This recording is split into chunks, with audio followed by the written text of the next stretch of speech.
I said at the end of the last video that this is easily my favorite town or city theme in the entire game, and boy, I could just like leave this game on and just listen to the music through my headphones in the background while I do other stuff. Anyway, hello all you crazy people out there. My name is Dragonite. Welcome back to Pokemon Brilliant Diamond. Last time we explored a bit of Candlelight City. There are still some other things for us to do that probably has plot significance, but I'm going to be dealing with that some other time.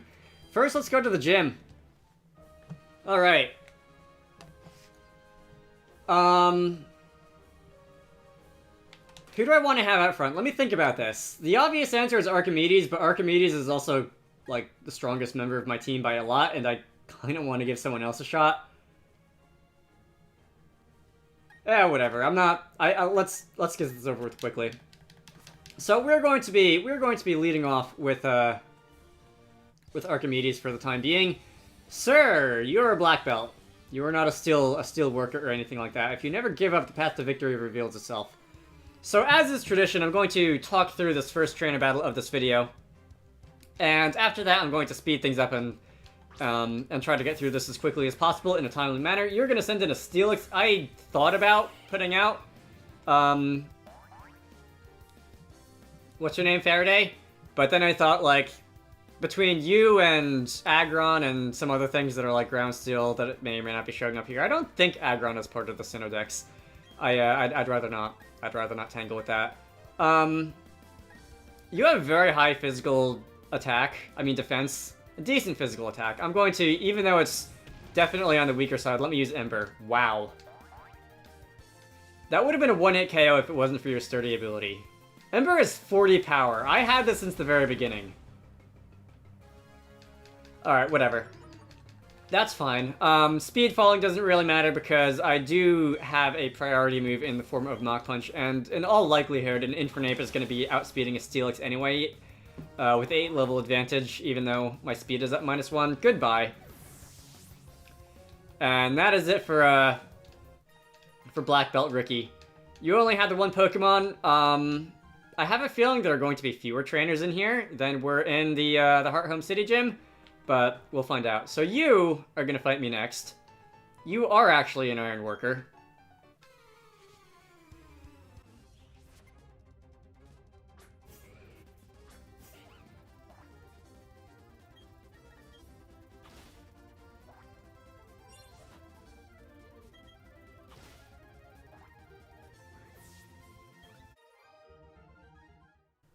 Stelix, Onyx, that's a bit of a step down, isn't it? Anyway, it looks like we are playing with Verticality. Whoa, that's a little bit faster than I expected. We're playing with Verticality in this gym. Alright, this should actually be interesting.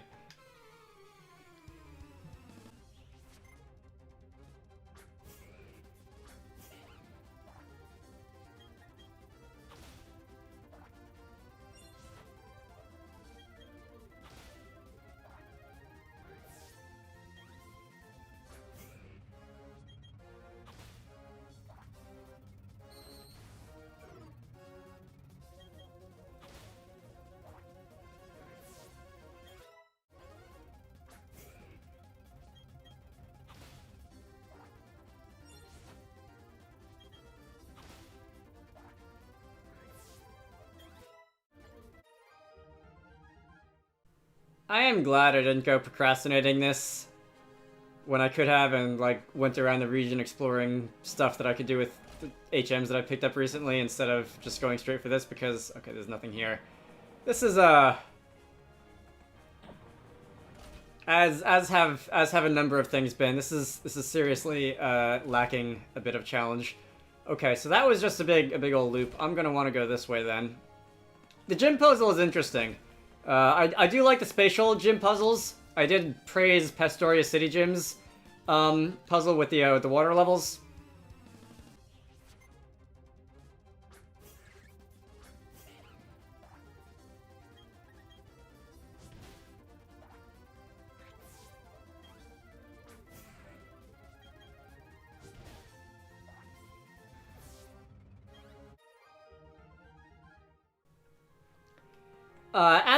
As with Pastoria City, I believe this is largely unchanged from the originals, but I do enjoy it. Some of the gyms in this game especially some of the earlier ones, like what was it, the Eterna City Gym? That was not all that interesting with Gardenia and whatever. Fantina's gym was amusing with the math problems that, and especially since some of the trainers would like judge you for getting it wrong. But I definitely, as much as I like math, for those unaware, just look at some of the other things on my YouTube channel. I do enjoy the spatial puzzles.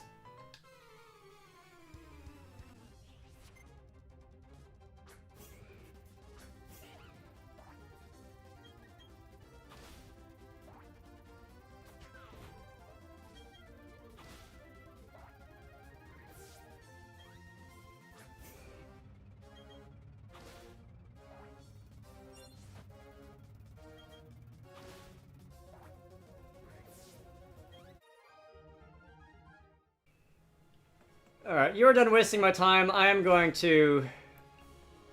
I think in terms of how much I had to think about things, the Pastoria City Gym was still a little bit more work in terms of thinking about things.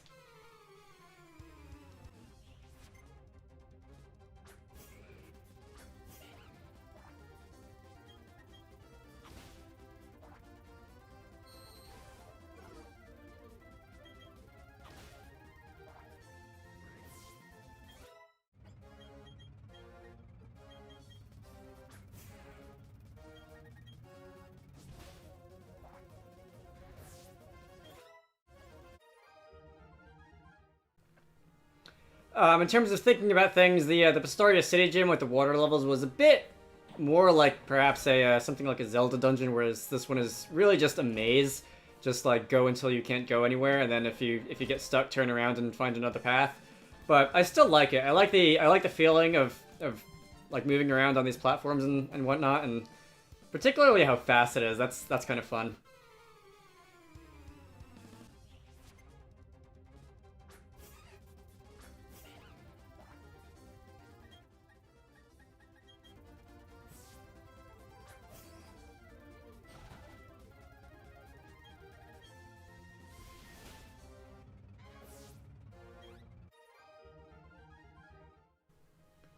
Brianna, I can't help but feel that you are here specifically to screw with people who started the game with Chimchar.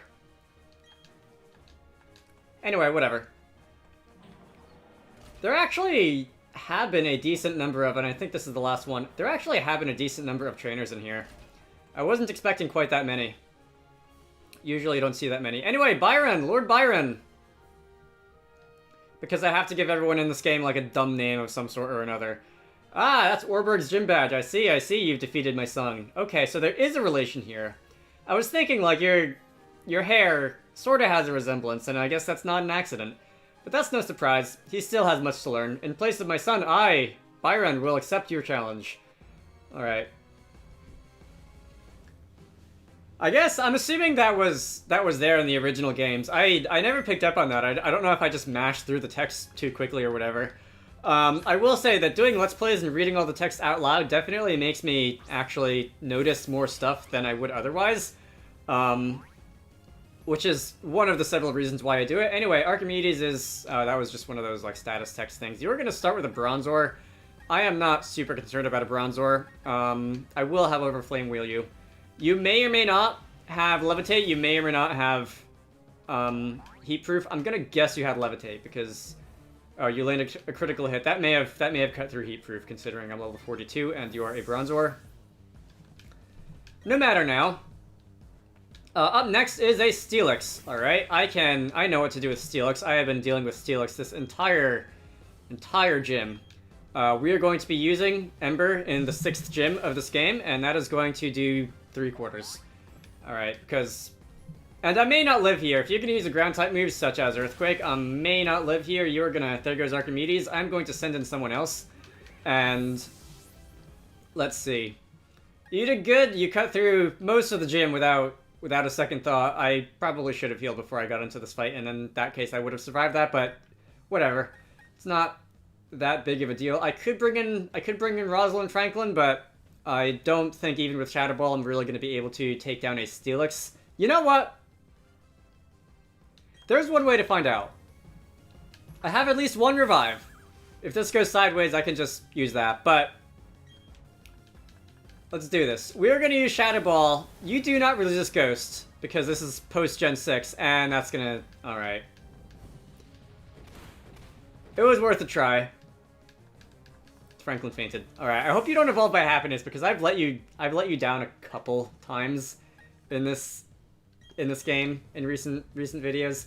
Anyway, I just wanted to see if I could get away with that. Let us bring in Chuck D, and let us use one of those fancy revives that I have. I have one revive. That's like all that I'm really needing. Hopefully, from here on out. I should not have used I should not have attempted to use Mime Jr. there, but I really just wanted to see if I could get away with it. Let's see. We're gonna Waterfall. You only have one more Pokemon after this. I'm gonna use Waterfall. That is more than half on a Stelix. Super effective hit. Your flinching couldn't move, cutting through your gargantuan 200 points of base physical defense rather. 200 points of physical attack would be terrifying. That would be more Roark's territory, because Roark has the Cranidos, which evolves into Rampardos. I want to say Rampardos doesn't have quite as high physical attack as Stelix has defense. I want to say Cranidos' attack is only about 180, but still. Hypatia grew to level 41, Kepler grew to level 42, and you have one more Pokemon. This is going to be the big bad. This is going to be a Lucario, isn't it? Nope, it's a Bastardon. Alright. Bastardon is also indeed very, very defensive in both the physical and the special departments. However, I have Waterfall. Waterfall is super effective, and that's gonna do a solid 2/3 there. Citrus Berry. I assume that's a Citrus Berry anyway. I don't think anyone at this point in the game would be having a what's the one that just restores a fixed amount? What's the one that just restores 10? I can't remember. Anyway, I don't think anyone at this point in the game would be using it. But that is going to be another Waterfall coming from a Gyarados to the Bastardon. And Bastardon has gone down. Alright, Darwin is gaining a lot of experience. Rosalind Franklin grew to level 34. Darwin wants to learn Hydro Pump. No, thank you. Because we are a very, very physical attacker and not a special attacker, and we have defeated Gym Leader Byron. Alright. I hate to inform you, Byron, but Roark was quite a bit more difficult, mostly on account of, at that point in the game, me not having anything that could really do damage to anything that he had, but whatever. You were strong enough to take down my prized team of Pokemon. In recognition of that power, I give you this, the Mind Badge. That looks like a radioactive hazard symbol. We received the Mind Badge from Byron, and we now can use Strength at any time. I now have 6 gym badges. All Pokemon up to level 70 will obey you without question, and that is going to be a set of stickers. I have not been paying attention to the stickers that people have been affixing to their Pokeballs. TM91 is probably Iron Tail, right? Flash Cannon, okay. I don't think anyone you had used that, but whatever, I'll take it, thank you very much. The one Pokemon on my team who has any use for Flash Cannon already actually knows it, that being Magneton. Anyway, we are going to do a nice circuit of this gym. We're going to hold on to our hats and fly all the way down back to the entrance. I'm going to go back to the Pokemon Center to heal, and from there I think it's time to hit up the library. Oh, Waffle, what do you want? Good going. You're tougher. Want to bet? Every time I've seen you, I've kicked your butt to next week and back. Alright, so you're going to go off to the library. I am going to follow you to the library after I go back to the Pokemon Center. And let's see what there is to see in the library. I'm going to assume that there's a lot of books. Alright, Miss Librarian, this is Canalave Library. Please keep quiet while you're on the premises. Okay, I'm sorry. I will attempt to refrain from my like, broadcaster voice while I'm in here. What is it? Please don't disturb me when I'm reading. This is instead the voice that I would ordinarily use when it's 2 o'clock in the morning and I have to re-record something for a game dev video. Let's see. Can I talk to each and every one of these bookshelves? They're lined with books worn from being read by many people. Can I actually read anything in any of the books? I don't think I can. Doesn't sound like I can. I know that in the originals you could. And I mean, it was only a few lines of text, but still, the books on the 3rd floor are easy to read. The ones down here are all too tough for me to understand. So this is where they keep the books on, like, math, science, and game dev and that sort of thing. Oh, wait, I can read this one. Okay, I wasn't even looking. What I like to read. Once upon a time in the EC, there was a Pokemon known as the Prince. A brave human asked Pokemon living in the sea to let them see the Prince. Would you like to keep reading?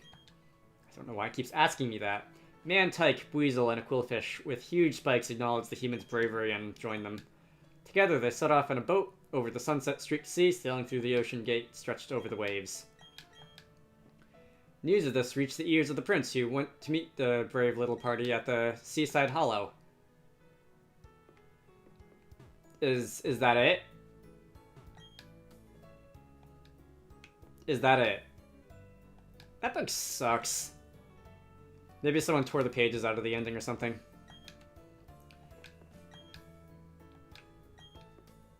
Alright, so that seems to be the only book that I was able to read in here. Anyway, Barry and probably Cynthia are going to be somewhere around here. Hey, Dragonite, over here, this way. I'm sorry, I said I would stay quiet. That is Rowan, that is Lucas. There is no Cynthia here. Okay, Gramps, I brought Dragonite like I said. And now I'm out of here. Okay, I get it. Everyone's finally here. Listen up. He didn't even have to say anything. You may have forgotten already, but I studied the evolution of Pokemon.